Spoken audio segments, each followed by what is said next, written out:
Tələbəm İlkin bəylə bugün şəhər daxil iş dərsimizdəyik. İlkin bəy, görürsən burada işıq fonun qırmızı işığındayıq hazırda. Yaşıl yanmasını gözləyir, düzdürmü? Evet. Üstünü deyil. Amma orada yuxarıda 2.4 yol verilişi var. Qırmızını görürsən üst buzağın içərisində. O bildirir ki, sağdan soldan gələnlərə yol verməlisin. Amma hal-hazırda qüvvədə deyil. Niyə? Çünki işıq fora tabi. Yəni o ehtiyac yoxdur. Yaşıl yanında artıq heç kimə yol vermək məcburiyyətindən qalmamışıq, düzdür? İndi işıq for işləməsə, bax bu nişan qüvvəyə minir. Gedək, yaşıl işıq yandı.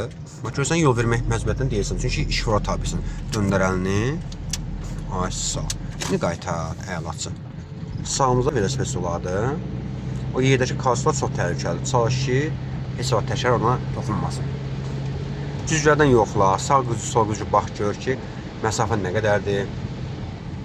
Yağışdayıq. Yağışlı hava şəraitində sürürük bugün. Dostum, yağışlı hava şəraitində maksimum diqqətli olmalısan. Çox sürətlə sürmək məsləhət deyil. Çünki təkərdən sürüşmə ehtimalı daha çoxdur. Oldu mu? Və cüzgərdən məhdudiyyət var. Bax, yağış damlaları imkan vermir rahat görəsən. Gördün mü maşınca sürüşdü? İstədin? Hissələdim. Hə. Və ona görə də o da niyə yerdə nəsə var idi? Çuxur var idi, çuxura görə sürüşdü. Ona görə həmişə əvvəlcədən görürsən qırmızı işıq yanır uzaqdan və yaxud yaşıl işıq yanıb sönməkdədir.